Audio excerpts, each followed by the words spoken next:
Selamat malam. Perkenalkan, nama saya Imade Karsana Putra, nomor absen 15 dari kelas 12 IKJ. Jadi di video kali ini saya akan mempresentasikan rangkuman yang telah saya buat tentang subscriber internet telepon di mata pelajaran teknologi layanan jaringan.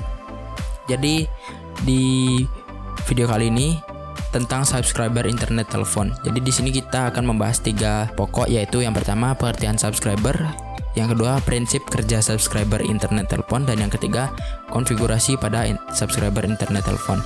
Yang pertama kita masuk pada pengertian subscriber.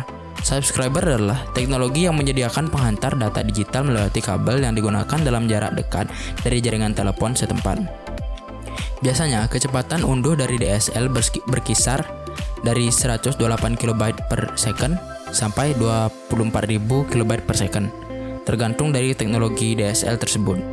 Kecepatan unggah DSL lebih rendah dari unduh versi ADSL dan sama cepat untuk SDSL. Digital Subscriber Line atau DSL merupakan teknologi modem yang menggunakan jalur telepon yang sudah ada untuk menyalurkan data dengan bandwidth lebar seperti multimedia dan video.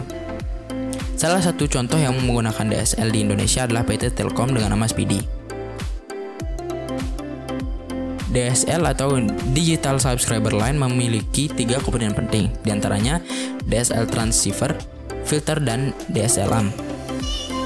DSL Transceiver terdiri dari High Pass Filter dan Low Pass Filter yang berfungsi memisahkan voiceband dan band frekuensi yang lebih tinggi. Voiceband ditransmisikan ke jalur telepon pelanggan, sedangkan band frekuensi yang lebih tinggi digunakan untuk kecepatan data tinggi antar PC. Filter digunakan untuk memisahkan jalur data dan jalur suara.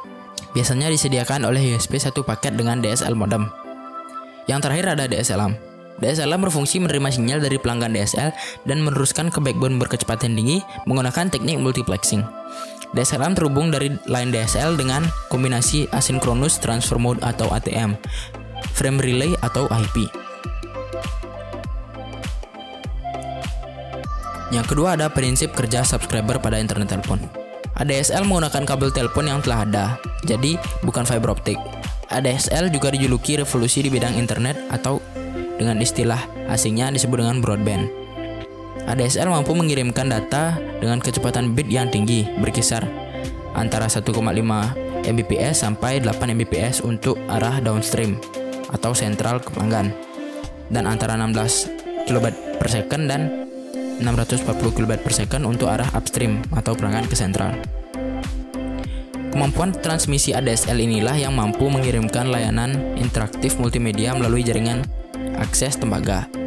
ADSL sendiri merupakan salah satu anggota dari DSL family. Teknologi XDSL sendiri mempunyai berbagai macam variasi.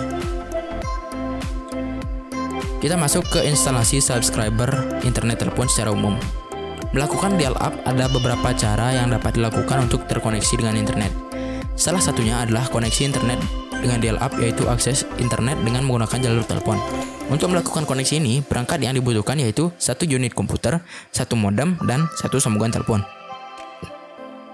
Dan hal yang harus dilakukan adalah berlangganan ke salah satu ISP, memasang modem ke komputer, menginstal software internet yang disediakan oleh ISP, dan menghubungkan komputer atau dial-up ke ISP.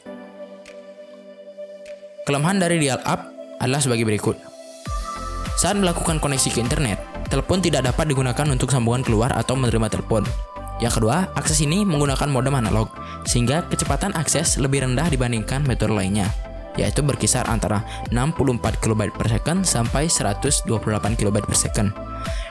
Dan yang terakhir, metode ini tidak dapat dijadikan hotspot karena kecepatan internet yang rendah. Yang terakhir kita masuk ke konfigurasi subscriber internet telepon. Banyak teknologi DSL menggunakan sebuah lapisan Asynchronous Transfer Mode atau ATM agar dapat beradaptasi dengan sejumlah teknologi yang berbeda.